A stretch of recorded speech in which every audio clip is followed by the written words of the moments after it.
I am Alan with phosphorusrecycle.com. Welcome back.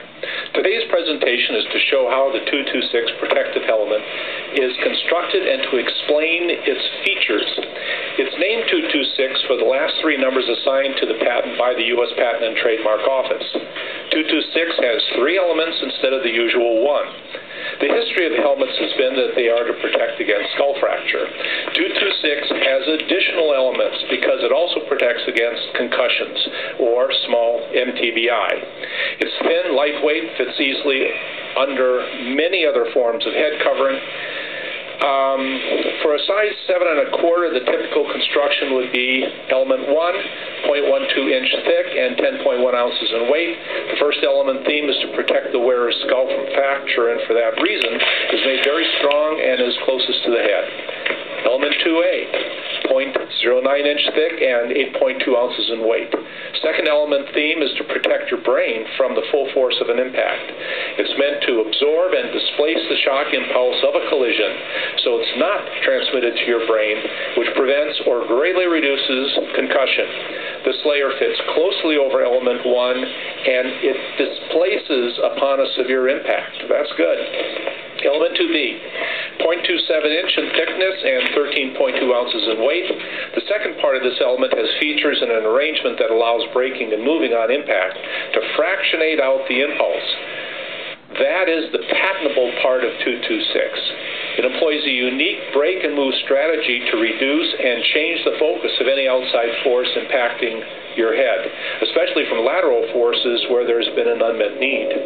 Total size and weight of 226 is estimated less than ½ inch thickness and less than 2 pounds weight. It can be worn by itself or under various other standard forms of head covering, such as a construction hard hat, like the one shown here, or even under a military-type helmet or swimmer's wetsuit hood, as it is water-resistant, so a swimmer could wear it surfing, sailing, playing water polo, or in any other water environment, such as dredging. It was developed because we could not find an adequate head covering to protect our swimmers while working in a water environment. What we see going on the screen is the process of construction from the bottom up. This is a demonstration model done on a shop bench and is not a production example where everything is done individually and then nested together at the end. To start, we have a cast of a head typical for hat making. Next, probably all helmets have a soft part against your head for comfort and to adjust for differences in head shape. The first of the three essential layers is meant to offer the greatest protection from a penetrating or blunt force trauma. Shown here is the fiberglass layer being applied. It's made very strong, covered with fiberglass, then the resin. Then a second layer of similar material meant to be semi-tough coat of fiberglass and resin a little thinner than the first. This one is able to slide over the lower one on impact. Third essential layer also functions to protect your brain rather than the skull and has two parts. There's a fibrous material. I'm using cheesecloth here as it's intended to give just the basic knitting structure to the fractable layer.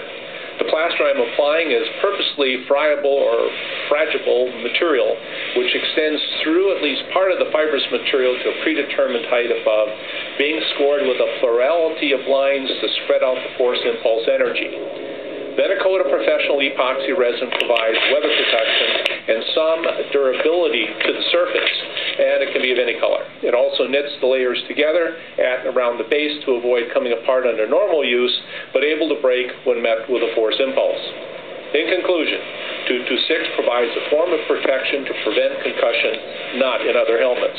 It's thin, lightweight, fits close to your head. 226 can be worn alone or under other headgear.